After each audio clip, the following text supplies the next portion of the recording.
오늘 본문의 말씀을 통해서 거듭남의 비밀이란 제목으로 여러분과 함께 말씀을 나누기를 원합니다. 오늘 본문을 살펴보기 전까지 예수님께서 하신 일은 기이한 일들의 연속이었습니다. 어두운 세상 가운데 빛으로 오신 예수님께서 그 빛이 어둠 가운데 묻힐 정도로 사람들이 신으로 인식할 수 없는 평범한 아기 예수님으로 태어나셨습니다. 이후 아기 예수님이 평범한 분이 아니시라는 것을 세례 요한을 통해 세상 죄를 지고 가는 하나님의 어린 양으로 소개되어 더 이상 희생 제물이 필요 없는 예배의 선포를 이루어 주셨습니다. 또한 물을 포도주로 만드시며 초자연적인 능력을 행하시는 메시아이심을 몸소 보여주셨습니다. 또한 성전의 주인은 하나님이시며 모든 이들이 하나님을 만날 수 있도록 만들어 놓은 성전을 사람들의 이윤을 챙기는 도둑의 소굴로 만들어 놓았다며 상을 엎으시고 성전의 질서를 바로잡으시는 메시아의 권위를 나타내 보여주셨습니다. 오늘은 예수님께서 바리새인 중에 니고데모라 하는 이 사람을 통해 어떤 일을 나타내 보이시고자 하시는지 본문의 말씀을 통해서 함께 살펴보기를 원합니다. 어느 날 밤이었습니다. 어떤 한 사람이 예수님을 찾아왔습니다. 본문에서는 그 사람을 이렇게 소개하고 있습니다.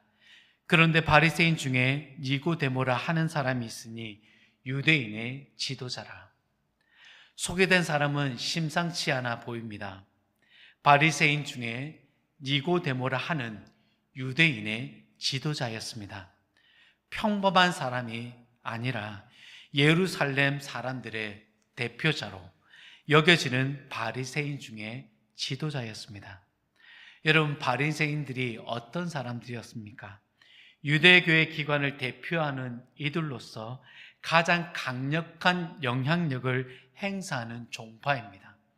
이들은 모세율법을 엄격하게 준수하고 해석하는 데 주력하였고 유대 사회에서는 종교적으로 또한 정치적인 지도자 역할을 수행하였던 사람들이었습니다. 율법의 세세한 조항까지 지키려고 노력하였지만 때로는 형식주의 외식으로 예수님께 꾸지람을 받기도 하였습니다. 하지만 당시의 사람들에게는 가장 존경받는 이들이었습니다. 그래서 니고데모를 유대인의 지도자로 소개하고 있습니다. 바리새인의 이 지도력은 언제부터 이루어졌길래 유대의 지도자가 되었을까요? 유대 나라가 바벨론 포로로 끌려가기 전까지는 이스라엘의 왕 제도로 나라가 다스려졌습니다. 하지만 포로기 이후에 약속의 땅으로 돌아온 이후부터는 종교적 회복과 율법의 중요성이 강조되었고 에스라 이후로부터 백성들은 성전 중심의 생활과 제사장을 중심으로 율법의 가르침을 받게 되면서 종교 지도자로의 권위자로 여겨지게 되었습니다. 바리새인들의 주요 특징 세 가지가 있습니다. 첫째는 모세의 율법을 준수하는 율법 중심주의와 둘째는 율법뿐만 아니라 조상으로부터 전해 내려오는 구전 전통을 중요시하게 여기는 전통적 유전 중심주의가 있습니다. 셋째는 새로운 사상에 대하여 개방성을 두는 진보주의가 있습니다. 예수님을 밤에 찾아온 니고데모를 보게 되면 이 세 번째 특징이 짙어 보이는 인물이 아니었나라는 생각이 되어지게 됩니다. 만약에 첫째와 둘째에 해당되는 바리새인이었다고 한다면 예수님을 절대 찾아오지 않았을 것입니다. 그런데 오늘 본문에서는 니고데모가 밤에 예수님을 찾아왔다라고 분명히 말씀하고 있습니다. 그가 밤에 예수께 와서 유대인이며 유대 사회의 높은 계층에 속한 니고데모가 왜 그 밤에 예수님을 찾아왔을까요? 그가 밤에 예수님을 찾은 이유에 대해서는 성경에서 언급하지는 않지만 이에 대하여 두 가지 견해가 있습니다. 첫 번째 견해는 동료들의 비난을 피하기 위해서였다라는 것입니다. 당시 바리새인들이 예수님에 대하여 적개심을 가지고 있었기 때문에 니고데모는 밤에 예수님을 찾았다라는 것입니다. 두 번째 견해로는 니고데모가 영적으로 어두운 밤 상태를 의미한다라는 것입니다. 요한복음 1장에 요한은 예수님이 이 어두운 세상 가운데 빛으로 오셨다라고 말씀하시며 어두움이 빛을 깨닫지 못하였다라고 말씀하고 있습니다. 니고데모가 예수님을 밤에 찾아온 것을 이 시간적 용어로 설명한 것은 그가 영적 상태를 알려주기 위해서였다라는 것입니다. 저의 개인적 소견으로는 예수님의 활동 시기에 많은 사람들로 둘러싸였기 때문에 접근하기가 어려워서 니고데모는 밤에 예수님께 나아갔을 거라는 생각이 있습니다. 어떤 이유가 되었든 각 이유마다 타당한 이유가 있습니다. 하지만 니고데모가 밤에 예수님을 찾은 이유는 자신의 신분과 지위 때문에 가져오는 사람들의 시선 때문이었지 않았을까라는 생각입니다. 왜냐하면 당시 바리새인들은 예수님을 견제했었고 예수님을 가까이 한다라는 것은 바리새인의 입장인 니고데모에게 있어서 출교라는 문제가 따라붙었기 때문입니다. 유대인의 지도자였고 율법을 철저히 지키며 살아온 니고데모는 자신이 아브라함의 자손임을 확고히 믿었던 사람, 또한 이 땅에 메시아가 오게 될 것을 간절히 믿고 기다리고 있던 자였습니다. 그런 그가 밤에 무엇이 부족하여 예수님을 찾아와 물으려고 하였던 것이었을까요? 여러분, 우리는 첫 번째 이 이유에 대해서 거듭남은 필수적이라는 것입니다. 요한복음 3장 2절 말씀을 함께 읽겠습니다. 그가 밤에 예수께 와서 이르되 라피여, 우리가 당신은 하나님께로부터 오신 선생인 줄 아나이다. 하나님이 함께 하시지 아니하시면 당신이 행하시는 이 표적을 아무도 할 수 없음이니이다. 니고데모는 예수님을 선생님이라 부르며 존경을 표현했습니다. 그는 예수님의 기적을 보고 하나님께로부터 오신 분임을 분명히 인정하고 있습니다. 니고데모가 예수님을 향한 이 인정의 말은 바리새인의 입장에서는 매우 훌륭하다라고 말할 수 있습니다. 하지만 그는 예수님이 메시아인지 아닌지를 확인하기 위해서였지, 메시아이신 예수님께서 하시고자 하시는 일이 자신에게 꼭 필요하다라는 것을 전혀 깨닫지 못하고 있었습니다. 그는 이제까지 로마로부터 이스라엘을 지켜줄 메시아를 기다려왔습니다. 하지만 메시아 대신 예수님은 자신의 죽음을 통해 이스라엘뿐 아니라 모든 이방인에게도 허락하실 구원과 해방을 가져다 주시기 위해 오셨기 때문에 니고데모가 기대하던 메시아를 통해 이루어지는 하나님의 나라는 전혀 다른 것이었습니다. 그래서 예수님께서는 니고데모의 질문에 뜻밖의 대답을 하십니다. 요한복음 3장 3절 함께 읽겠습니다. 예수께서 대답하여 이르시 진실로 진실로 내게 이르노니 사람이 거듭나지 아니하면 하나님 나라를 볼 수 없느니라. 아멘.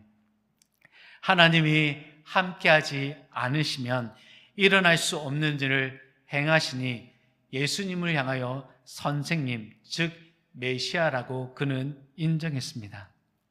그에 대한 질문에 대하여 예수님은 진실로 진실로라는 이중 헬라어 아멘을 사용하시며 니고데모의 질의에 예수의 말씀의 권위를 드러내시며 답하고 계십니다. 그리고 이어 사람이 거듭나지 아니하면 하나님의 나라를 볼 수 없다라고 말씀하십니다. 니고데모는 예수님의 답변에 당황해하지 않을 수 없었습니다. 하나님의 나라를 누구보다도 못 빠지게 기다려온 신앙계의 대표가 바로 자신인데 하나님의 나라에 들어갈 수 없다라는 것은 그에게 충격적인 것이었습니다.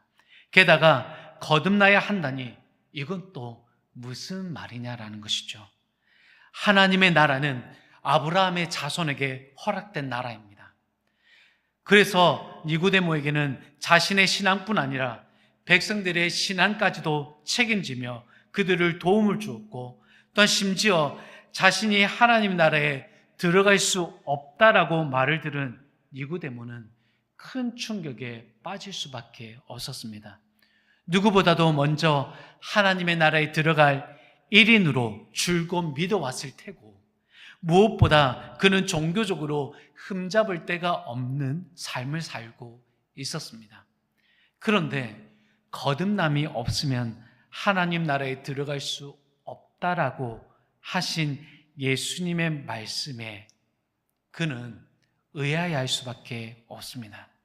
예수님의 이적과 예수님의 가르침을 들어오면서 로마에 귀속된 이 약한 나라를 장차 비교할 수 없는 영광을 자신이 보게 되고 누리게 될 거라고 생각했는데, 이제 니고데모는 들어가지 못하는 한 사람으로 지금 있습니다. 누구보다도 노력했고 누구보다도 먼저 들어가게 될 거라고 생각했던 하나님의 나라인데 니고데모는 이대로 포기해야만 할까요? 그는 절대 포기할 수 없었습니다. 그래서 그는 예수님께 이어서 질문합니다.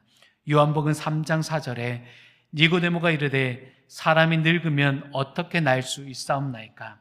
두 번째 모태에 들어갔다 날 수 있사옵나이까? 예수님께서 거듭나야 된다는 헬라어 아노덴 겟나오라는 말은 위로부터 다시 태어남을 의미하는 말입니다.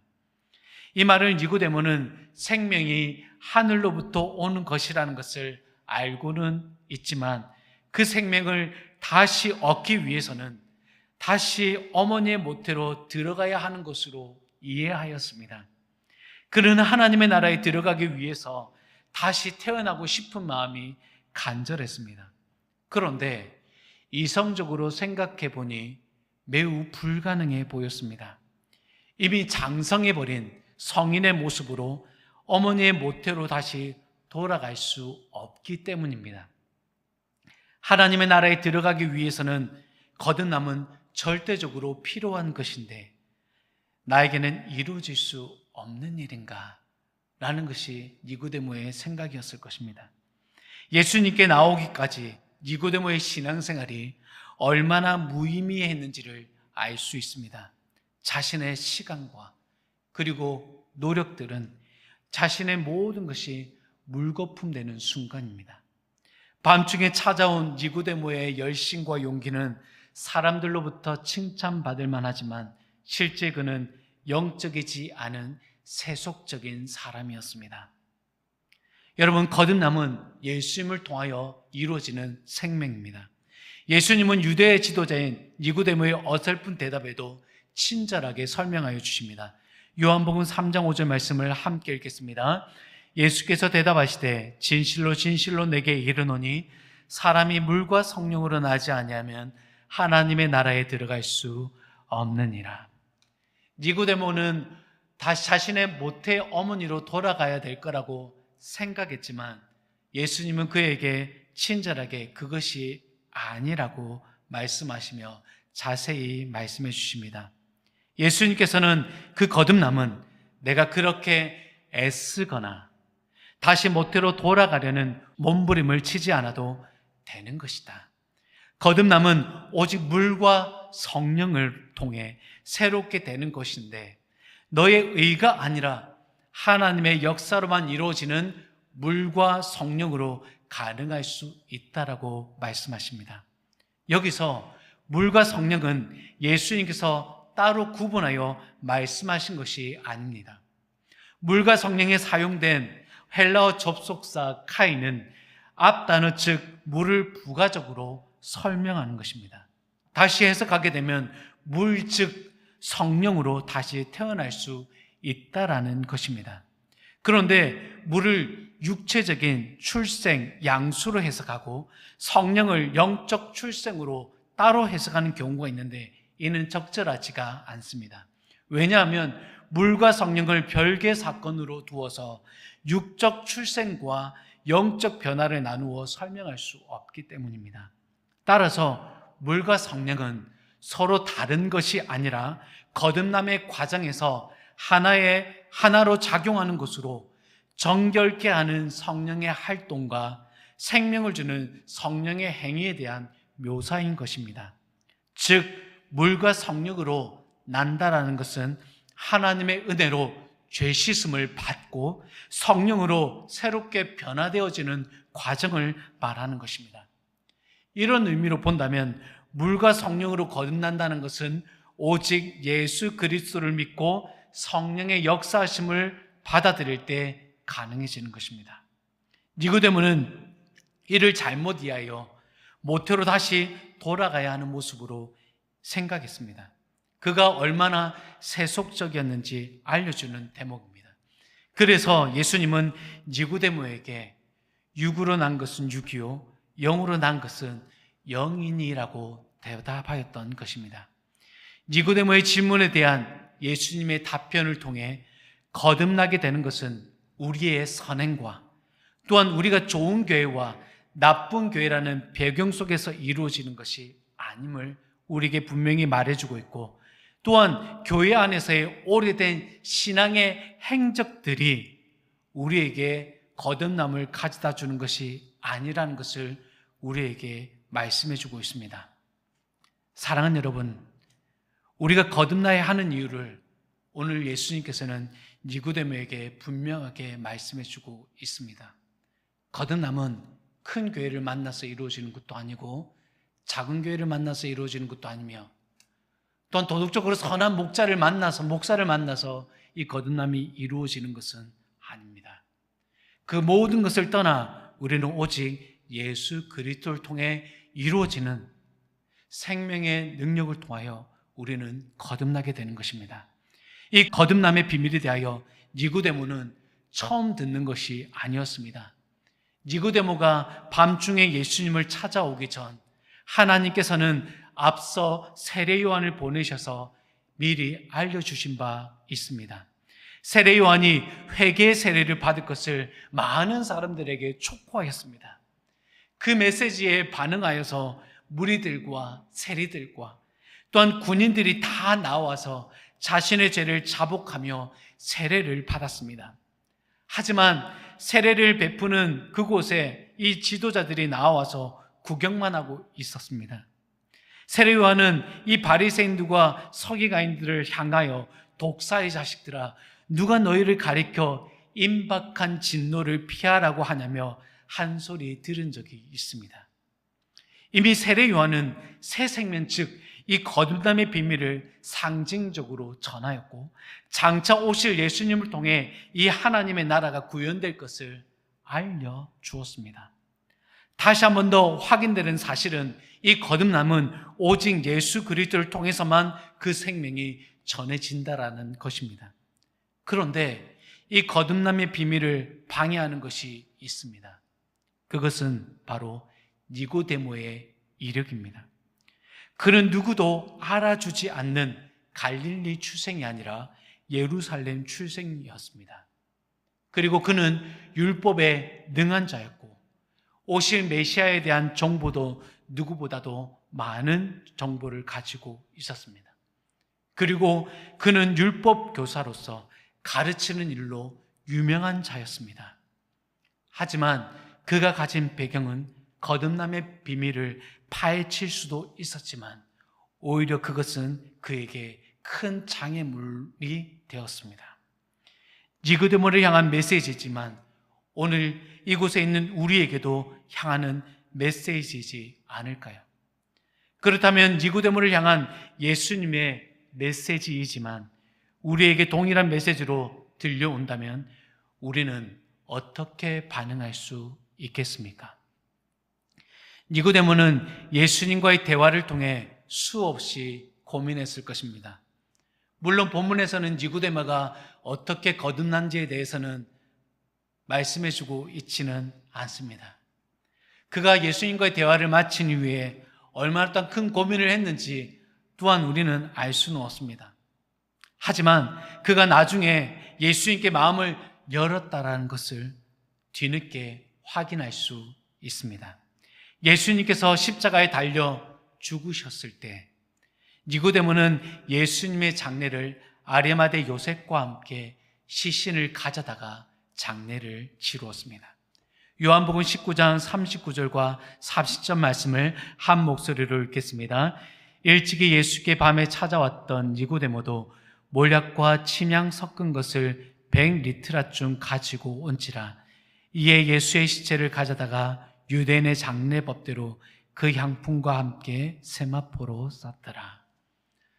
여러분, 예수님의 장례를 누구보다도 기뻐했던 사람이 종교 지도자들이었습니다. 그런데 그 중에 바리새인이었던 니고데모는 그 예수님의 죽으심을 슬퍼하고 진심으로 받아들인 마음 가운데서 그의 장례를 아리마대 요셉과 함께 치루었습니다. 사랑하는 여러분, 오늘 우리는 이 거듭남의 비밀이라는 질문은 오늘 여전히 우리에게도 똑같이 해당됩니다. 나는 거듭났는가? 혹 하나님 나라에 들어가는 것을 내 노력과 내 행위에 의존하고 있지는 않는가? 아니면 오직 예수님의 십자가를 바라보며 하나님의 사랑을 받아들이고 있는가? 예수님은 우리에게 거듭남의 비밀이 절대적으로 필요한 것임을 니고데모를 통해 다시 한 번 더 알려주시고 계십니다. 마지막으로 C.S. 루이스의 저서 루이스가 만난 그리스도에서 저자가 복음을 통해 새 사람이 된다는 것에 대하여 쓴 글이 있습니다. 이 글을 나누고 기도의 자리로 나가기를 원합니다. C.S. 루이스가 만난 그리스도의 책에서 그는 복음을 통해 새 사람이 된다는 것에 대하여 이렇게 말하였습니다. 우리 화면을 보게 되면 새 사람이 된다는 것은 우리 자신이라고 부르는 것을 잃어버리고 그리스도 안으로 들어가는 것이다. 한 문장 안에서 루이스의 깊은 신앙을 들여다볼 수 있습니다. 그는 저서를 통해 기독교 신앙의 핵심인 거듭남의 여정으로 어떻게 들어가게 되었는지 말해주고 있습니다. 한때 물신론자의 길을 걸었던 루이스는 철학적 탐구와 다채로운 삶의 경험을 통해 기독교에 대한 깊은 사유를 시작하게 되었습니다. 그 과정에서 예수 그리스도가 단순한 교사나 예언자가 아닌 인류를 구원하기 위해 오신 구세주라는 사실을 깨닫게 되었습니다. 예수 그리스도의 삶과 가르침을 통해 인간 본성의 근원적인 죄의 문제와 그 해결책으로서 십자가의 희생과 부활이 절대적으로 필요함을 통찰하게 되었습니다. 이후에 루이스는 개인적인 신앙 여정을 통해 하나님과의 관계가 어떻게 변화되고 심화되었는지 자신의 삶의 여정을 통해 증명하고 있습니다. 사랑하는 여러분, 말씀을 맺겠습니다. 기독교 신앙의 핵심은 새 사람이 되는 것, 곧 다시 태어나는 거듭남입니다. 거듭남에 대한 성경적 근거는 요한복음 3장 3절에 사람이 거듭나지 아니하면 하나님의 나라를 볼 수 없느니라.